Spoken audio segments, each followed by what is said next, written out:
Welcome home, where we provide information, inspiration, and motivator after motivator after motivator. I want to let you guys know that I appreciate when you stop by. I appreciate when you take your time to come to America's Next Motivator, listen to our guests, provide your questions and comments. I want you to take a few seconds, follow America's Next Motivator TV show page, and bring somebody else here with you. Before I bring my special guest in for today, I want to show you guys something. Give me a sec.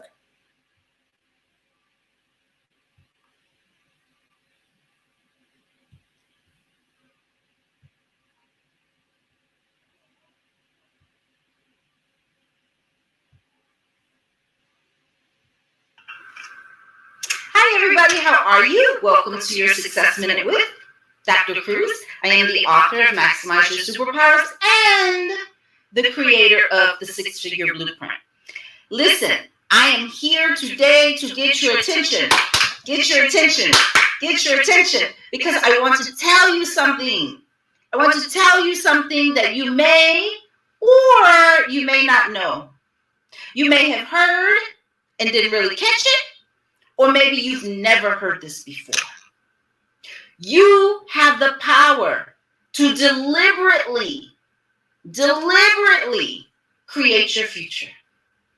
You have the power to deliberately influence the direction your life goes in.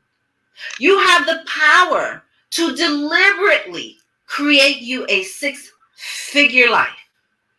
And I want you to understand that all of that resides within you. That power, that right. Ladies and gentlemen, we have Dr. Cruz with us here today. How you doing, Dr. Cruz? I'm great. How are you? I'm super. How are you? Thank you so much for having me. Absolutely. Absolutely. I just wanted to play that clip so that everybody could get an understanding of what it is that we're going to be bringing today. What is it that we're building to today? Because I think it's tremendous and I think it's going to add value for everybody. But let's get right to it. All right. Where are you from? I'm from Queens, New York. Okay. Now, for those people who might not know anything about New York, where's Queens? Is it a big deal? Is it what's going on with it? It's one of the 5 boroughs in New York, and I was born in the city, so I really consider myself a city girl. Okay. And New York is, NYC is the city that never sleeps. It's the home of the Empire State Building, the World Trade Centers, greatness, fashion, money. It's got Wall Street. It's got the Hudson River. It's got everything you want is there in New York. Okay. Rockefeller Center in the winter, the skating. Yeah, It's amazing. Now, did you grow up in Queens? So sort of. Yep. So my life's a little complicated. So I spent some time in New York, and then I spent some time in Virginia, and then I went back to New York, and then I went back to Virginia. But yeah, so my teen years, the formative years, I lived in Queens, like from 13 to 16 or 17. Mm-hmm. Yeah, those were my real formative years. And I'm like, I'm just the happiest person in the world that I got to grow up in New York. It was like 1983 when I was 13 and 1986 when I left, 86, 87. And that was when like hip hop was really coming out commercial. You have Run DMC. So I lived in Queens Village, and they were from Hollis, Queens, which was like maybe, it's just like on the other side of town, you know what I mean? And not too far. So I really grew up in the Adidas era, the LL Cool J era, beatboxing, breakdancing. That was a big thing back then when I grew up. So a lot of fashion, shopping on 14th Street, It was amazing. It was great. Mm-hmm. Yeah. So if you can, because hip hop is now one of, if not the largest genre of music Mm-hmm. out there today in terms of influence. Yep. What was the influence of hip hop culture on you during your formative years? Oh man, it was life. It was like, when I say life, I mean like energy. It was just like energy. When you would so back then it was hip hop, but it was also like house music.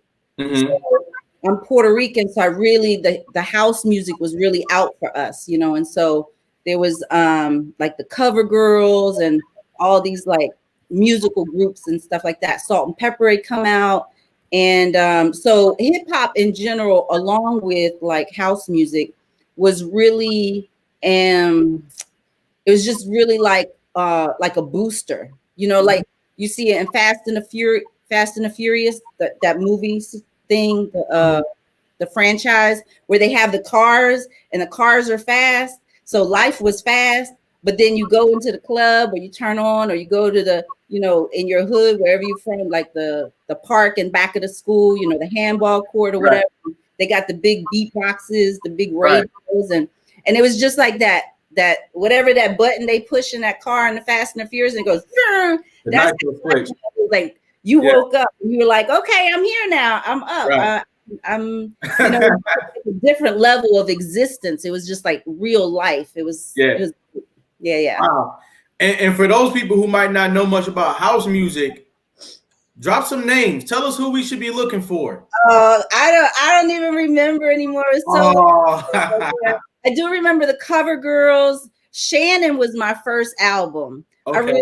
And I don't know if she's really considered house music, but you know, Roseland was the club that we would go to in the city. And it was just such a great time. Life was really about going to get that outfit for Friday or Saturday night, and you know, just having that right outfit and having your hair, and it wasn't about guys, and you know, we would all meet up, whether at the handball court after school, and that's kind of like after I ran away from my grandfather's house because he was tripping. Right. I had to get out of there. I think you made a good point too, that you know, you all were just trying to focus on having fun. Yeah. You know, that was a big thing at the time, was, listen, we're going to go out and dance. We're literally going to go out, dance, and have a good time. Mm-hmm. And I think that, and you can tell me how you feel about it, we might be missing out on some of the pure fun elements when we go out today. And I'm talking about young adults or even teenagers. Yeah. Sometimes we miss out on just that pure innocent fun. But that's what you guys used to do back in the day. Is that correct? Oh man, yeah. It wasn't any drinking. There were some people like getting high and stuff, but it wasn't like prevalent, you know, right. not where I was from, you know. It was just it was the music. It was really all about the music. It was about that beat. Mm-hmm. When a good beat came on, it was over. It was like everybody was in their supernatural zone, you know, just enjoying life. Yeah. Wow. And we were laughing each other out, and everybody greeted. So I don't know, probably predominantly in the Puerto Rican culture. I don't know about the other cultures, but you know, we were very there was a lot of races of people, but we would greet each other with a kiss on the cheek. It was just cultural, you know what I mean? And so it was a lot of love, a lot of family, like a lot of good energy. Absolutely. Now I noticed that you focused on having a good time in your life and doing the best you can in terms of positivity. But were there some other things that were going on that were kind of challenges that you were having underneath? Yeah, my whole life. Okay, so let's take it back to the beginning. Let's go before the age of 13. Let's talk about where specifically were you born and what was the climate when you were born. Let's talk about that. Yeah, thanks for asking that. That's very significant. So, you know, the moments of hip hop and dance music and house music and all of that, it was a split second of my life. Wow. Like literally weeks. But it was so powerful, it stayed with me forever. And today it overrides the feeling of the struggle and the pain and the poverty and losing my parents. And my mother, she died at a very young age. She was 33, I was 13. And so when she died, I was just coming into the world because I ran away from my grandfather's house. So, but starting back at the very beginning, my mother and father were together. And, we lived in the Lower East Side of New York City, which back then was considered the slums.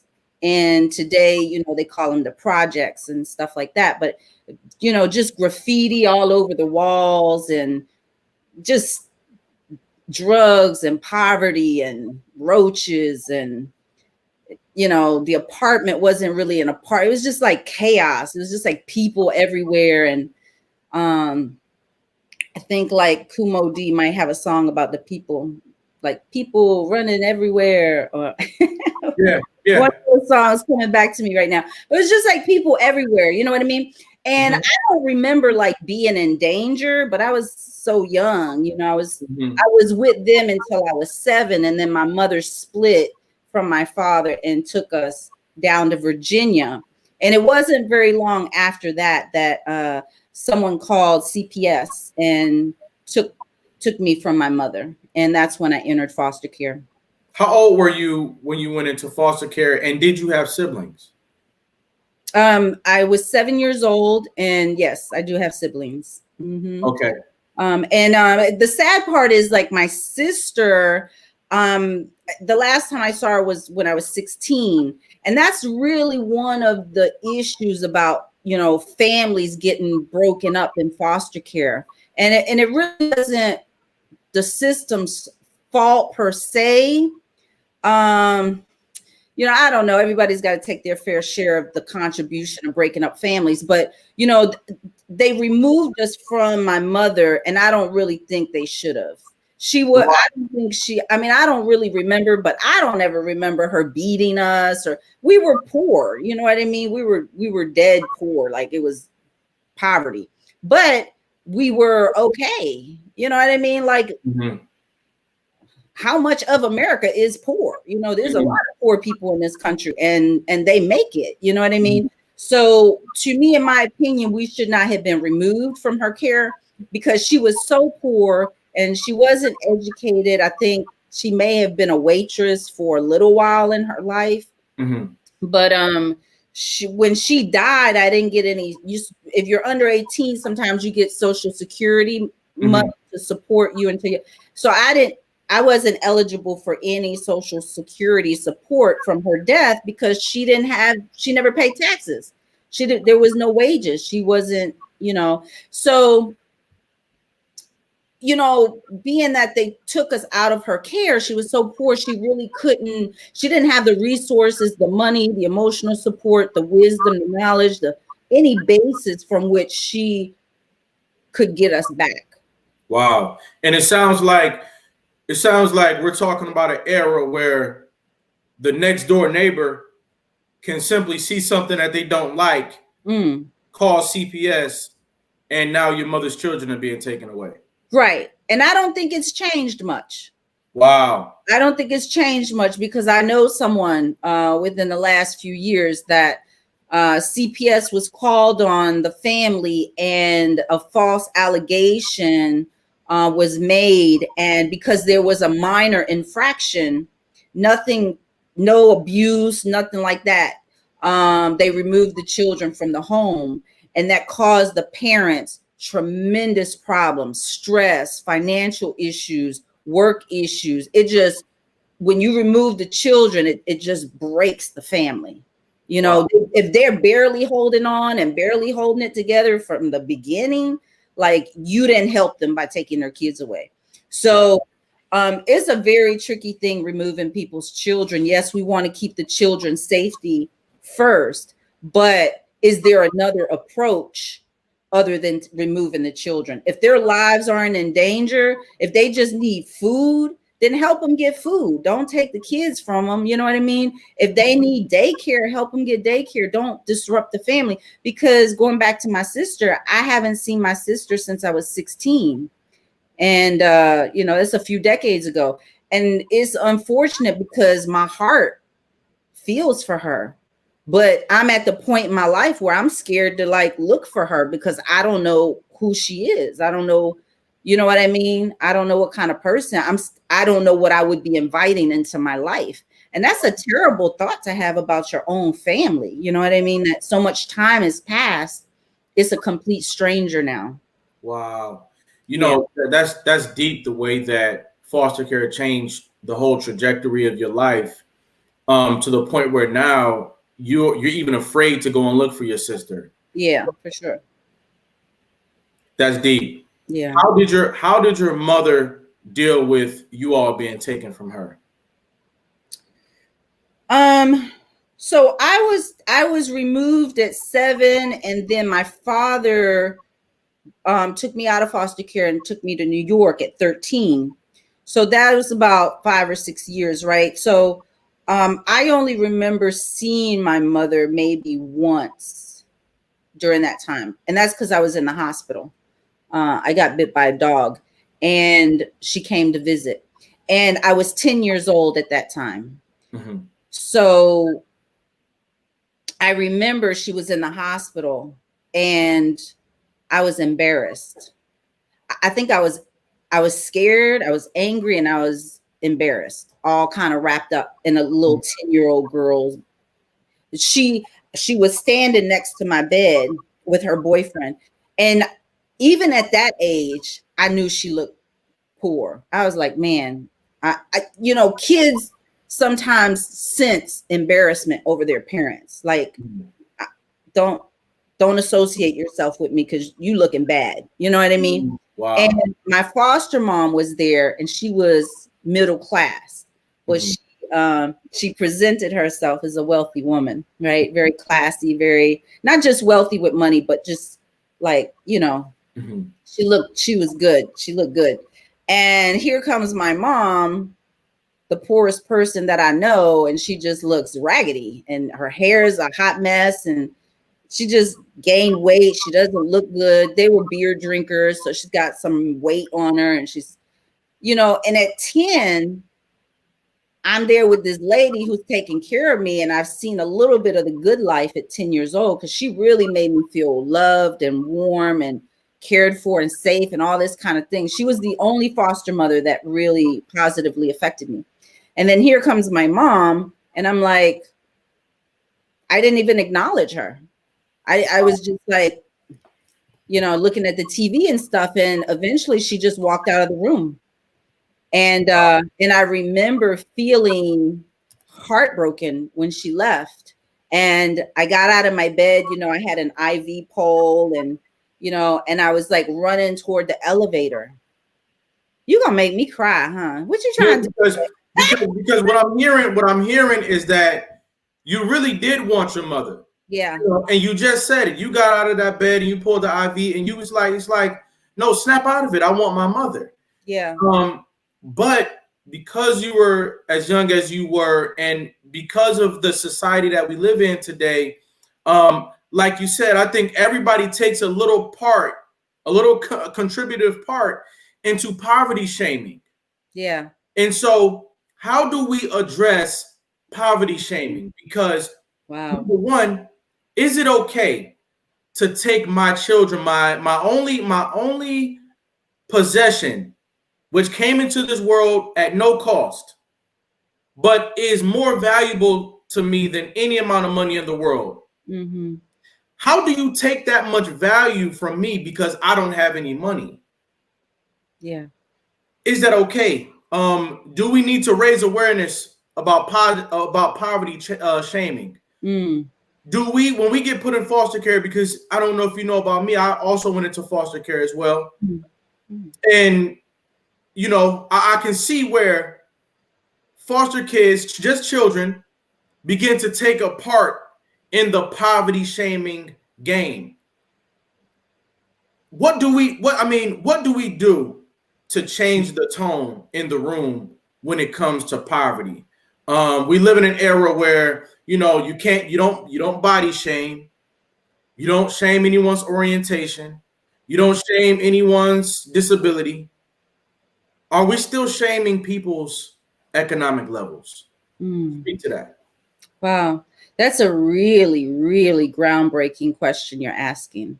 That requires someone to be in the community, really boots on the ground and really understanding the children's experiences. Children really need to have a voice and speak to that, because I think as adults, we're too far removed. Mm-hmm. You know what I mean? We might have the good intention to start an effort toward that. And we can classify it and compartmentalize it, just like the body shaming and the sexual orientation shaming and the race shaming and all of that.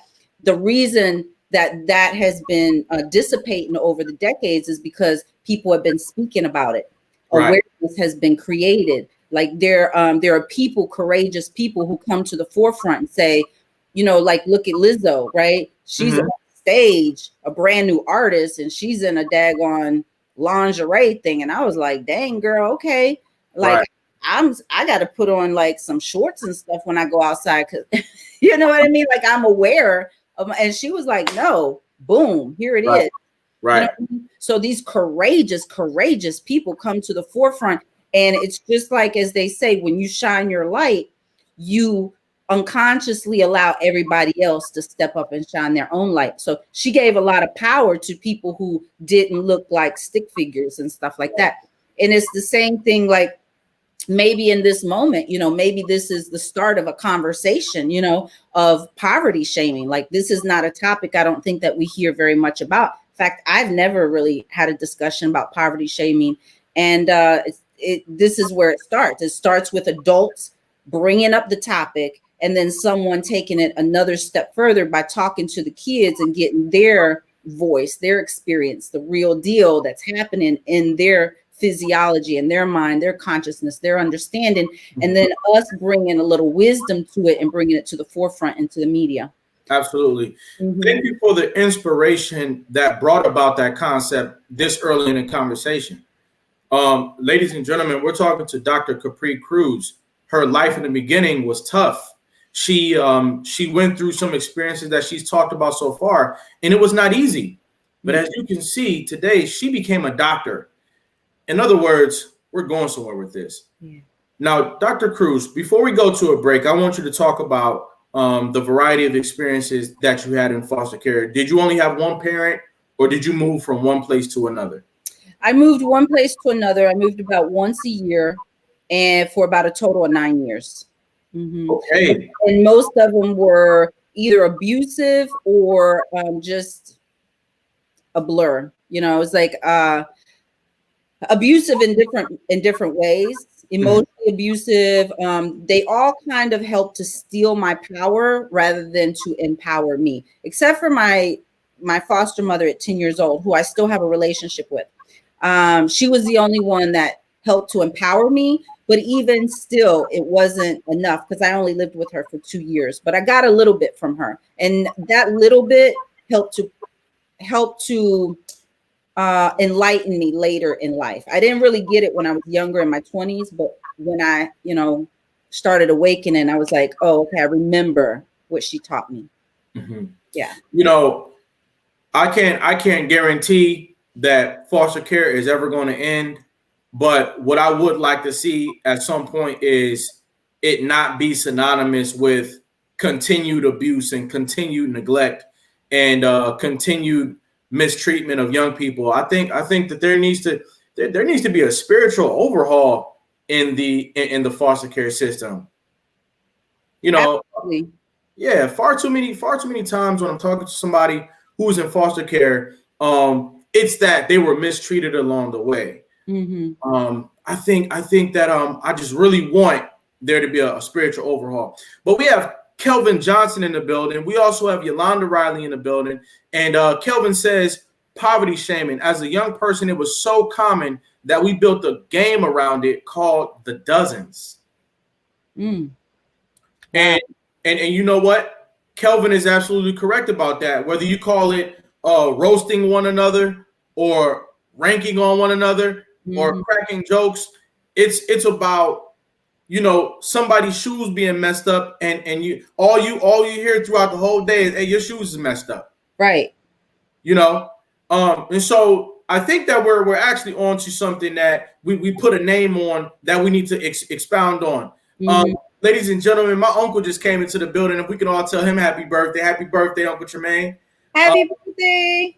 Yeah, he's real good guy there. But yeah, so we got to talk about this whole concept in our community. So I'm on to that. I'm picking up what you're putting down. Yeah, because this is our formative years, and this is what is really important for people to understand. Our childhood, from birth to like about 7 years old, all we have is a subconscious mind. Okay.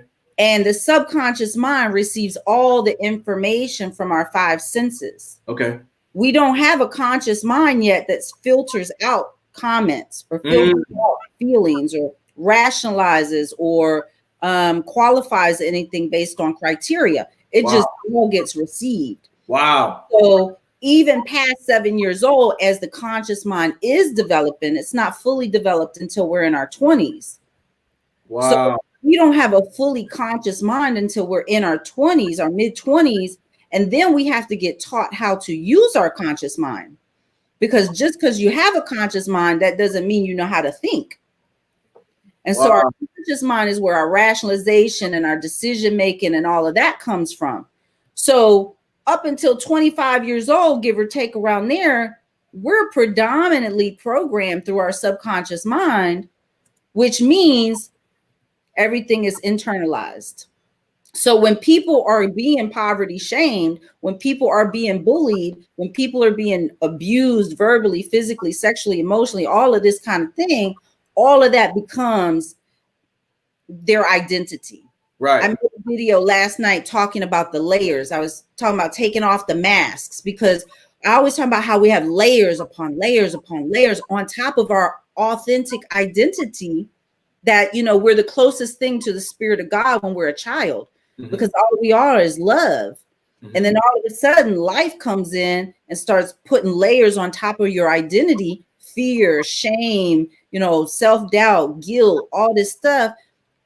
And then this is who we develop into, a human being that we were never supposed to become. Like, this was not our authentic path.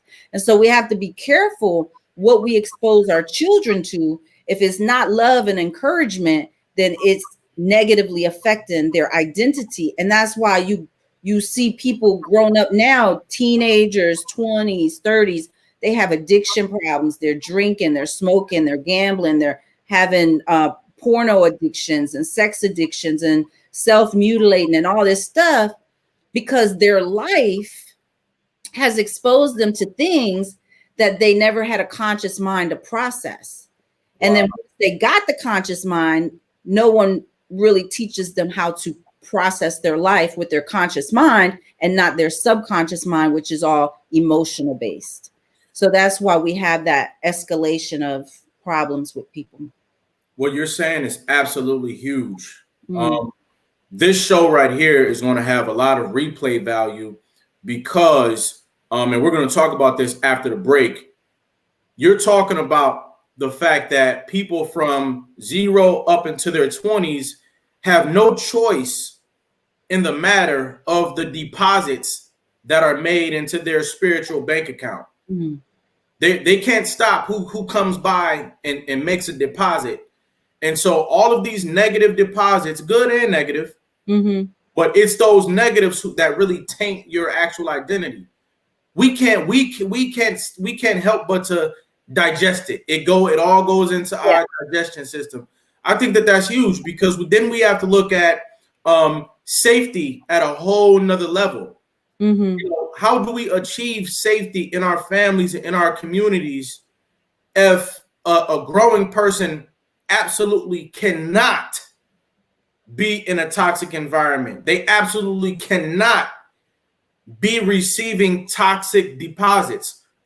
We've all got to figure out how not to make toxic deposits in people's lives.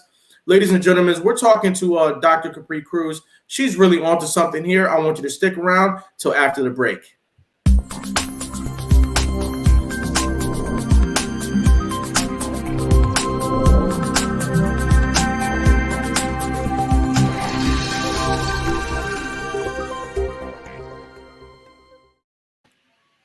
America's Next Motivator, Monday, Wednesday, and Friday at 5 p.m. Eastern, Tuesday and Thursday at 10 a.m. Eastern.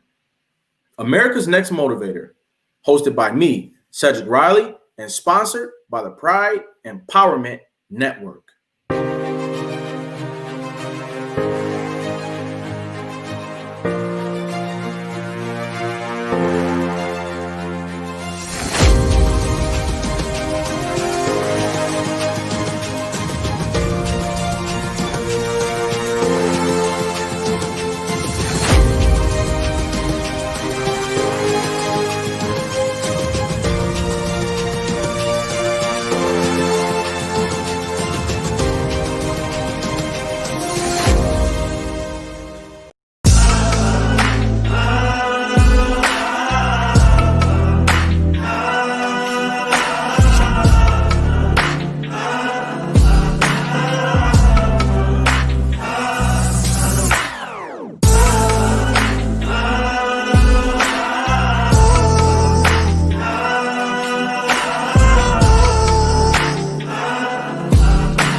And we're back with Dr. Cruz. How you feeling out there? I'm great. I'm super. I'm always great. That's I learned the That's secret. right. It's all about perspective.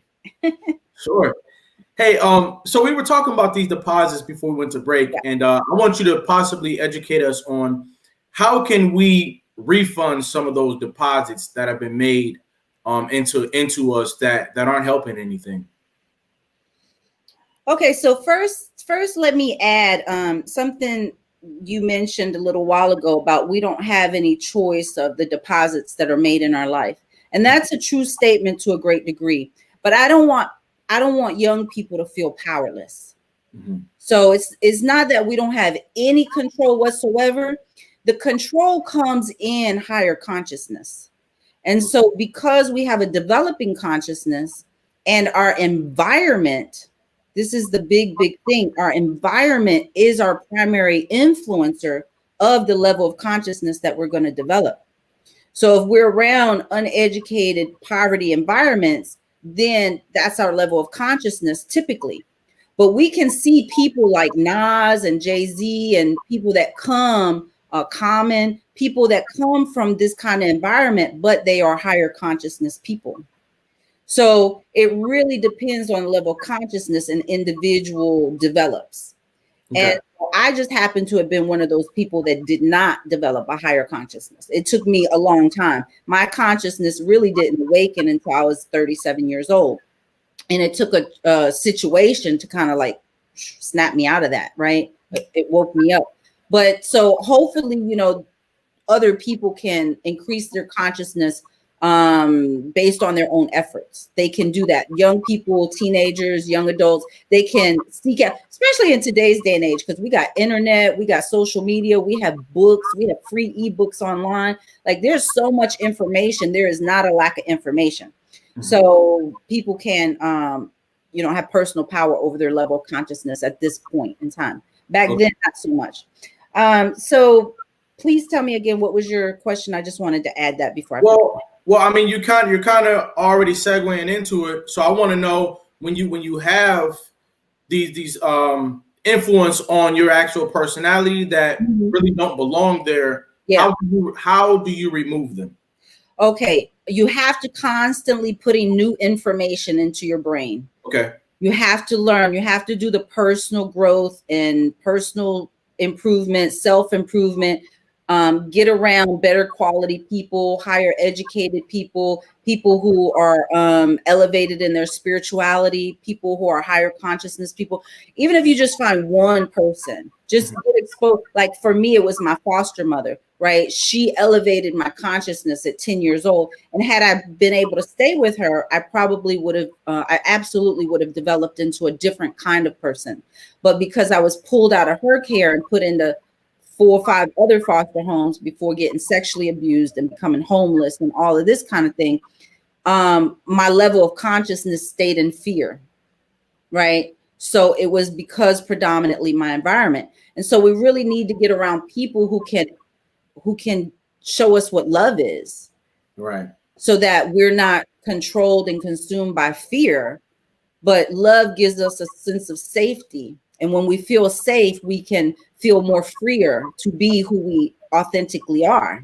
That's why some people grow up and they have a natural confidence about them. And other people grow up and they don't have any confidence. I was one of those. And other people grow up and they have to put on this facade of confidence, you know, this ego-based confidence. But it's a fake it till you make it kind of thing, because it's their defense mechanism. So for me, my defense mechanism was to hide, to kind of be invisible in plain sight, to be quiet. And I, even as a public years, you know, and I'm 50 years old. So I've had to work through that. I'm still working through that, because that ingrained fear from childhood, and then it was reinforced. And so these children out here, they might start in fear, and they can overcome it if they can get into another environment of higher consciousness. But if they start in fear, like abuse and low self-confidence and all this kind of thing, and it's reinforced throughout their life stages, then they end up never knowing, never having the space to be who they truly are. Sure. And so then they lose their understanding of their authentic identity. And that's where you see people with the hats pulled down and the kids with the, you know, the hoodies over their head, or they're hunched over, or they're, you know, getting in gangs, or, you know, whatever the case is. People are trying to hide because they don't know who they are. They're not coming from a place of love and power. I want to know, what would you say to somebody who says, I don't understand what you mean when you talk about subliminal consciousness and higher consciousness and just consciousness in general? It's making me sleepy, and I don't understand what you're talking about. Right. Well, I'm gonna tell you something. You start learning about consciousness, that thing is a drug, honey, because it's like a superpower. It's like, oh, you don't understand consciousness when you don't have consciousness, right? But once you awaken and you understand consciousness, you're like, oh, I want more of this stuff, because this takes me to a whole nother level. You know what I mean? So, so I learned about consciousness because I became a mental health therapist. And I didn't really get taught about consciousness, but the seeds were planted. It wasn't really until I started learning about the brain. And the brain is the most important organ in our head. I mean, in our whole body, right? Okay. In our head, but it's the most important organ in our whole body. It is the master center computer network for everything that we are. Okay. And it's the one topic the majority of people know nothing about, right? And so when you understand that you have a conscious mind and a subconscious mind, basically what that means is your subconscious mind is about 90% in control of who you are. Okay. Your conscious mind is only 10%. Your conscious mind is your awareness. Like right now, I'm aware I'm talking to you, and I'm aware that I'm wearing this outfit. So I'm consciously awakened to that. But there's a lot of things in society that, especially if it's not in our everyday routine, we're not consciously aware of it.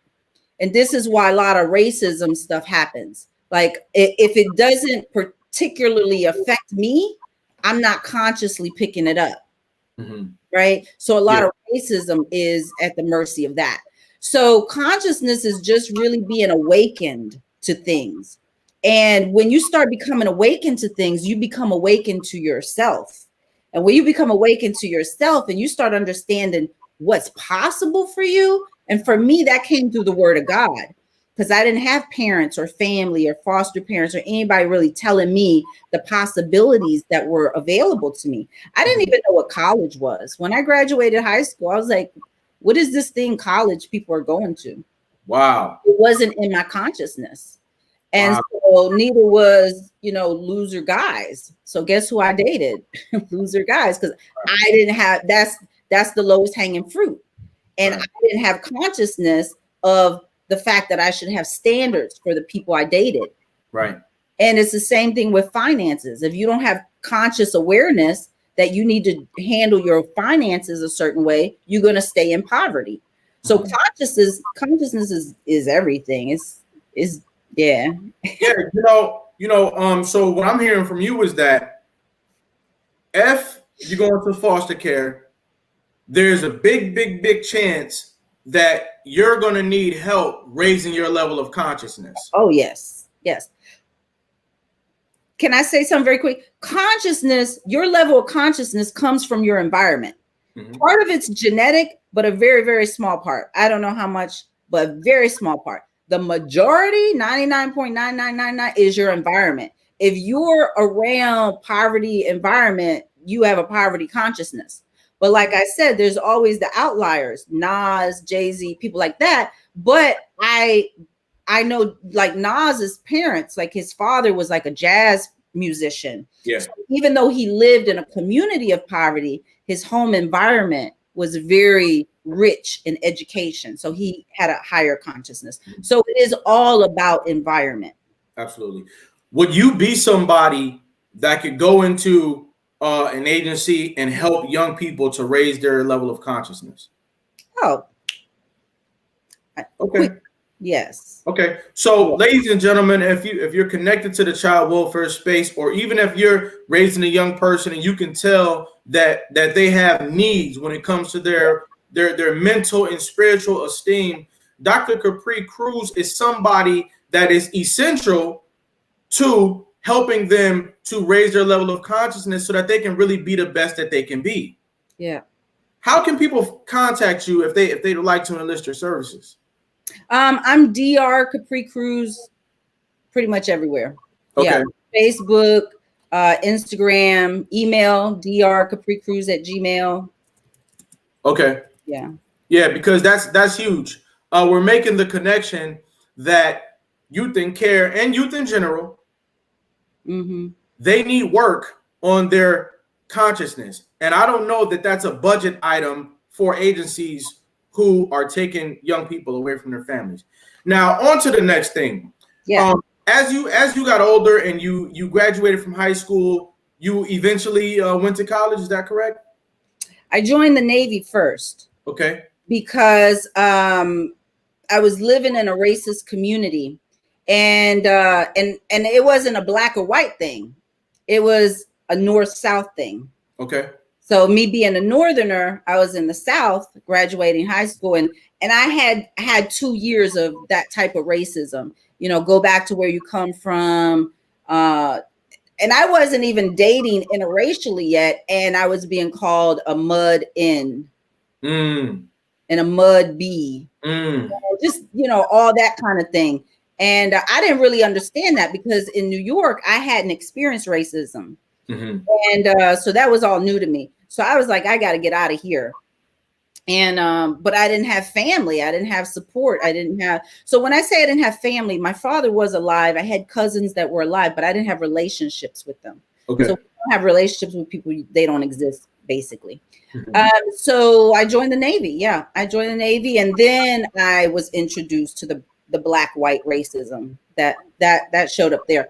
But so when I was in the Navy for 20 years. And so that's where I got my formal education. Okay. Yeah. And so bring us to today. What's your actual education? I know in pre-production, I saw a lot of letters behind your name. So what is it? Yeah. What can you talk to us about? What is it that you professionally offer today? Yeah. So I have a PhD in mental health counseling. I'm a mental health therapist. I'm licensed in California, Georgia, and Florida. And I really just consider myself a helper, a healer, and a transformational coach and leader. Okay. And I'm just, here to help people get a new awareness about themselves, because at the core of everything is people need love. They need acceptance. They need to feel heard. Mm-hmm. And sometimes the only place you can get that is in therapy or from a coach, and usually not a coach. I've had many coaches, and most of them, I'm sorry to say, are not really worth the price they're charging. You know what I mean? Because, and especially if you need to be healed from something, a coach is to help you elevate. So if you haven't done the foundational work of your identity, you really need to get that together first. Because if you don't, and it all kind of, let me just say this, everything has purpose, right? So whether you're reading a book to learn how to become a higher elevated person, that's going to contribute to who you are. It just may not be the core thing you need in this moment, but it's still there in your bag of tricks for when the time is right. Right. So it's really about just helping people feel that basic need of loved, heard, accepted, validated, and just having someone safe to go to. Mm-hmm. You know what I mean? Yeah. And you actually decided to create a product and a curriculum. You're not just somebody walking around speaking to people one-to-one. You actually created a product. What's it called? So my last product was called the 6-Figure Blueprint. Okay. And what I do at every level, and I don't consciously do this, I'm very spirit-led, but it seems as if at every juncture of progression, I create something at that juncture. Okay. So the first juncture was my first book, From Foster Care to Fabulous, an Imperative Movement. And that was speaking really predominantly to the foster children about, this is my life, so you can relate to me, and this is how I got out of it. So that was kind of like level 1, level 2. And then Maximize Your Superpowers was my second book, which took me to the next level of success. I had to learn about my superpowers. And then once I learned about my superpowers, I had to elevate my income and start learning about how I can make my own income with employment or as an entrepreneur or both. So really the premise of the 6-Figure Blueprint is mind, mission, and money. So you got to understand how your mind works, because this is controlling everything. If you don't get this under control, you don't get your money under control, and you can't connect to your mission. Mm-hmm. And so for, your mission could be being a hairstylist. It could be being a public speaker like me. It could be anything. It could be doing the podcast, really connecting. But your mission is in service to other people. Mm-hmm. You're the vessel. And then after that is the money. You got to understand your numbers. You got to understand, first of all, if you don't understand your numbers, then you're never going to understand what 6 figures is. Because, for instance, 6 figures runs from $100,000 to $999,999. So the 6-Figure Blueprint is massive, right? But a lot of people today want that they're like, I want 7 figures, 8 figures. 6 figures is a great place to be. You don't have to worry about all, because if you can get through 6 figures, you can get to 7 and 8 later. You know what I mean? But people have to understand the basics of what they're talking about and what they're trying to achieve. So first I want to know, what are your superpowers? Everything. Okay. I say everything because, first of all, superpowers is about a perspective. Okay. Right? So somebody could curse me out, and in this experience, I can tap into a superpower. So my superpower could be patience. It could be empathy, compassion, understanding the experience from a third person perspective. That's a superpower. The average person has experienced life in first person. And so things that happen in their life happen to them. A superpower is, it doesn't happen to me, right? They say the colloquial is, life happens for you, but it doesn't happen for you unless you know how to look at it from third person. Because if you're in first person, life is happening to you. Mm-hmm. So everything to me generates a superpower. But I would say, like, the most important superpower is the superpower of your awareness, which is consciousness, what we've been talking about. You just said something that was absolutely huge, and you've made several huge comments over the course of the show, and I appreciate that. Yeah. But when you say that, when you look at life from a third person perspective, it enables you to invoke the appropriate superpower for the situation that you might be in. Yeah. I want to know from you, how do people go from first person to third person? So I really learned that technique and when I got certified as a hypnotherapist. So I'm also a certified hypnotherapist. Because everything's in the mind. So if I learn how to control the mind, I learn how to control my experience. And so what I learned was basically was a technique where you help people if you're trying to alter the feeling and the experience someone has of a traumatic experience, you don't want that person to enter the traumatic experience as a first person. Mhm. You want them to observe it as third person so that there's distance between their heart and their physiology and the experience. And so one of the techniques that we use is pretend you're in a movie theater and you're watching the experience of your life on the big screen. So that's third person. You're watching it. You're not in it. You're not the person in the movie. Yeah, I think that is what brings reality to some popular phrases like "your life is in your own hands." Pull yourself up by the bootstraps.